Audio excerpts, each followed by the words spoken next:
All right, everybody, let's see what we are dealing with. So there are 4 bullet points as I'm sharing on my screen, and these bullet points are very important. I'm going to read them and kind of open them up for you, and then I will give you a very nice prompt so you can use with ChatGPT to review your answer and get some feedback.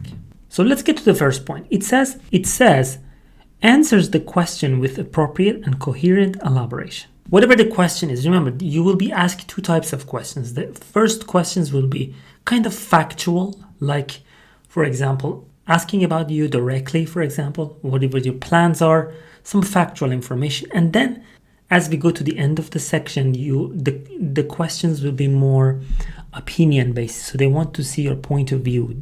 Which side are you on? Do you agree or disagree? What do you think are the advantages or disadvantages? So they are looking for your point of view. So it's very important to have a point of view to answer the question. Remember, it's very important. It says answer the question with appropriate and coherent elaboration. In other words, it means that you answer the question. If you remember, we talked about this previously.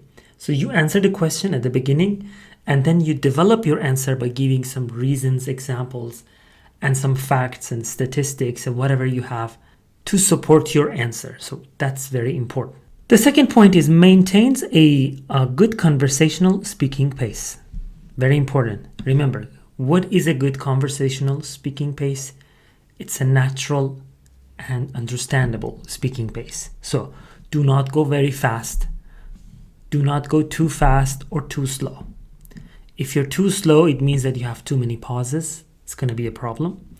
If you're too fast, again, you tend to make mistakes, or you tend to mispronounce stuff, or your point of view may not be very clear because you're breaking your sentences, you're jumping from one sentence to another. So practice having a structure. I told you about this before with that kind of a 3-step routine where you start with your answer, then you support your answer with reason and example, and then you close your answer. 15 seconds you can spend on each part of this. Again, I'm going to put this in the description, and I'm going to put the link to the video that we talked about this, to the lesson. You can go back and watch it. But as far as we are concerned for today, make sure that you are speaking at a natural pace.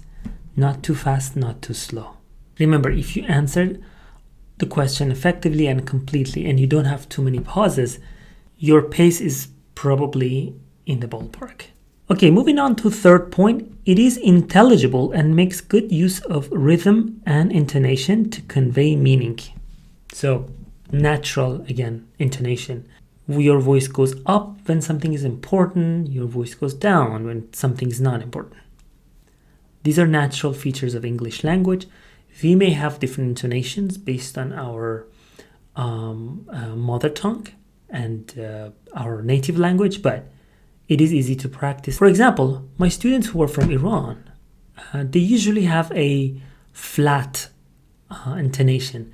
By that, I mean their voice does not go up and down when needed, or they don't have natural pauses, for example. It's just flat. This is not natural in English. In English, we go up and down. We need to make sure we take that into consideration. Again, we don't need to exaggerate that. You need to keep it natural, but make sure that your intonation is also as fluent as possible. Makes effective and accurate use of a range of vocabulary and grammatical structures. All right, this is what everybody talks about, right? Use this grammar, that grammar. Again, we talked about this before, but we need to use a range of grammar, so make sure that you do not use basic verb. Try to add a little bit of a conditional sentence into it, future perfect form, passive form, things like that. Try to spice it up by adding a range to it. But remember, this is not something you can fix from the get-go. You need to consider this as kind of your last step of preparation. Once you're fully comfortable with the other 3 points, it's a good idea to get into the area of worrying about range and structure. Remember, a complete, clear, and organized answer is still more important than using some fancy vocabulary that may not really fit the conversation. As far as vocabulary is concerned, I highly recommend that you consider collocations and words that fit the topic.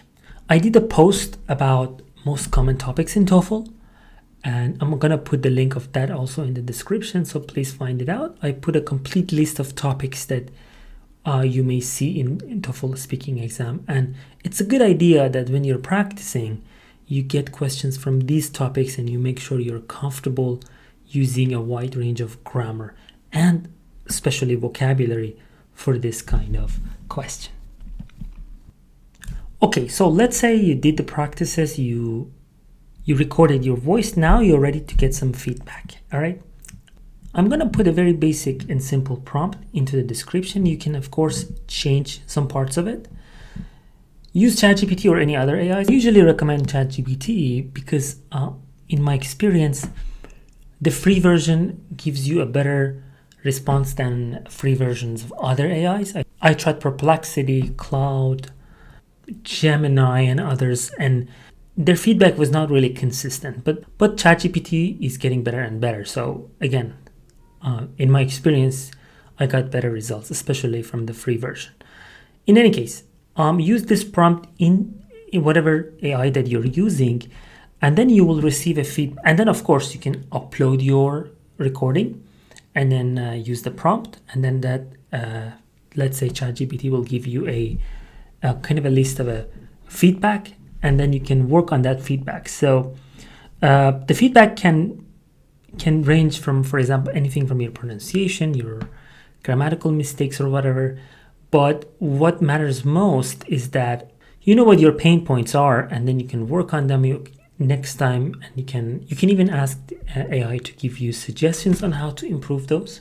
Or after a couple of practices, you can see something is very common. For example, you see, okay, the grammar, vocabulary, intonation, blah blah. Something is your Achilles heel, is your nemesis. You're not. No matter how many times you practice, you still have problems with that. You can comment that under this video, and I will tell you along with your level. So for example, tell me what your main problem is and what your level is and what score you want to achieve. And then I will, of course, give you some instructions, some specific instructions on how to rectify that, how to fix that problem and make progress in the future. As always, thank you very much, everybody. Please don't forget to like my videos if you watch them. If you haven't subscribed, please do. I share a lot of content for TOEFL and especially other exams. They're coming. And make sure you share these videos with your friends. Thank you very much, and I will see you in another video soon.